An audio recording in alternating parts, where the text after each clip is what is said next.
देखिए, जिस प्रकार से एक मंत्री के द्वारा स्वर्गीय प्रधानमंत्री इंदिरा गांधी जी जो भारत रत्न हैं उनके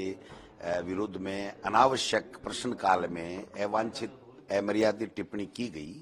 और उसको एक्सपंज नहीं किया गया नेता प्रतिपक्ष के द्वारा आग्रह करने के बावजूद भी,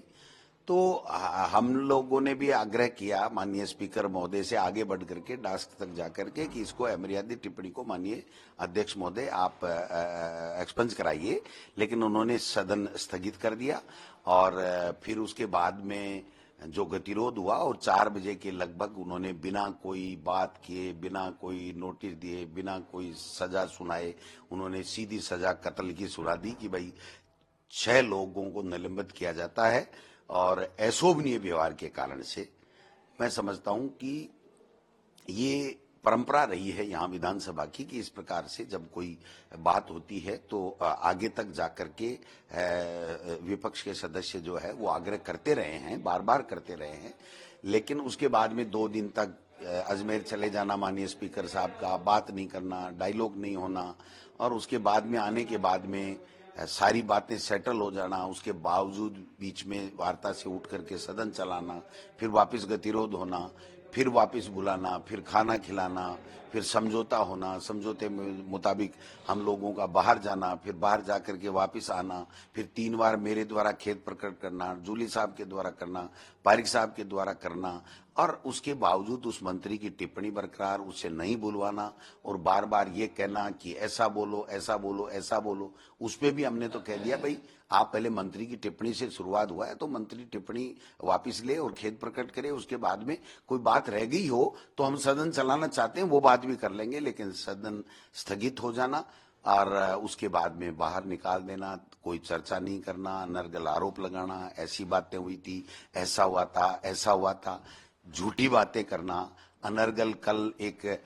काल्पनिक और मिथ्या खबर के आधार के ऊपर, अखबार के न्यूज के आधार के ऊपर वहां पर चर्चा कराना और चर्चा करा करके किस तरीके से ह्यूमिलेट करना और ऐसी व्यवस्था देना कि गोविंद डोटासरा विधायक लायक ही नहीं है। मैं समझता हूं कि अब अगर आसन ही इस तरह की गैर संवैधानिक चर्चा करा के और परंपराओं को तोड़ना चाहते हैं और सदन नहीं चलवाना चाहते हैं तो हम क्या कर सकते हैं। मैंने यहां तक कह दिया कि अगर उनको किसी बात से लगा हो, जो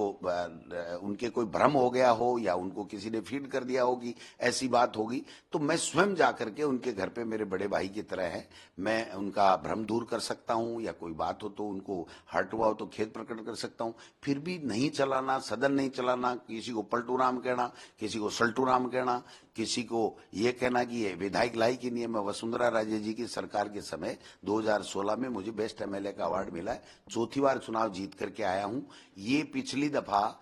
ऐसे टास्क पे जाने के 1 दिन के लिए हुए थे, यही देवनानी साहब थे जो स्पीकर आज,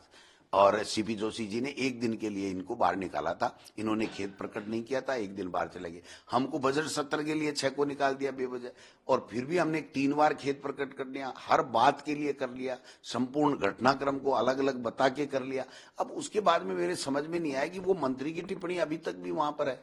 और वो मंत्री खेद नहीं प्रकट कर रहा है। तो ये जो इनका आपस का जो आरएसएस का या मुख्यमंत्री जी का या स्पीकर का, मुख्यमंत्री जी का, किरोड़ी जी का या इनके मंत्रियों का जो आपस में गतिरोध है, जो आपस में नाराजगियां हैं, जो समन्वय नहीं होना है, वो हम पे भारी पड़ रहा है, विपक्ष पे, और विपक्ष के मुद्दों पे और जनता के मुद्दों पे भारी पड़ रहा है। इसलिए हम लोगों ने फिर आग्रह किया है कि भाई आप लोग उस अवांछित टिप्पणी को हटाइए, प्रतिपक्ष को साथ लीजिए और बजट में नेता प्रतिपक्ष को बुलाइए और उसके बाद में जो मुख्यमंत्री जी हों या वित्त मंत्री जी हों वो अपने बजट की खूबियां बताएं, लोगों के बीच में ये बात जाए। ये पर्सनल ईगो का सवाल नहीं है। और अगर अध्यक्ष महोदय ये कहते हैं कि साहब सदन स्थगित था तब ऐसा हो गया, ऐसा हो गया, और अखबार की काल्पनिक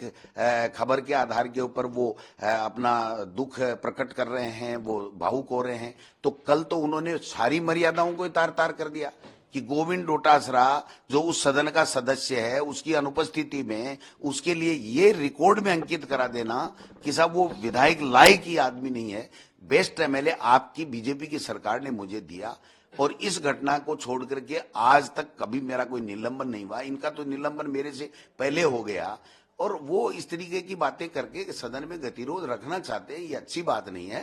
तो मैं तो यही निवेदन करूंगा कि सदन के नेता महोदय, मुख्यमंत्री जी हम सबके नेता हैं, पूरे सदन के नेता हैं, उनको आना चाहिए, बैठना चाहिए। कोई छोटी मोटी बात है तो फिर दोबारा बैठ करके कर लेनी चाहिए, और प्रतिपक्ष को लेकर के बजट की अपनी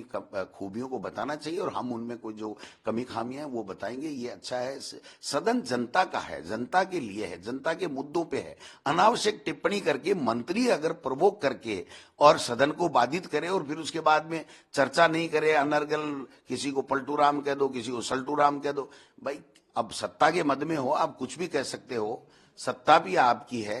और अदालत की आपकी है, आप भी आरोप सुनाने वाले हो। हम तो किसी को फरियाद भी नहीं कर सकते। आप बताइए किस तरीके से आज जो अखबारों में आया, पत्रिका में आया, राजस्थान पत्रिका में, तो कोई ये इनको किसने अधिकार दिया कि मेरी अनुपस्थिति में वहां मेरे लिए ये कहना कि ये विधायक लायक नहीं है, तो ये भी कह सकते थे कि ये आदमी नहीं है। तो मतलब ऐसी बातें करना, और फिर वही आदमी जो इस तरह की बातें करे वो कह रहे हैं हमको ये कह दिया है। मैंने कोई अमर्यादित टिप्पणी नहीं की, कोई आसन का अपमान नहीं किया। कोई ऑडियो वीडियो इनके पास में कोई है तो आप बताएं, अगर कोई सदन के रिकॉर्ड में कोई चीज है तो मुझे बताएं, फिर मुझे लगेगा तो मैं उनको जाकर के खुद उनके घर पे जाकर के, बड़े भाई हैं, मैं उनका भ्रम दूर करूंगा। लेकिन इस तरीके से सदन को बाधित नहीं करना चाहिए। हम चाहते हैं कि ये सदन चले, जनता के मुद्दों पे बात हो, स्वादपूर्ण वातावरण में हंसी खुशी से हम जनता की समस्याओं को हम उठाएं, वो समाधान करें, ये बात होनी चाहिए।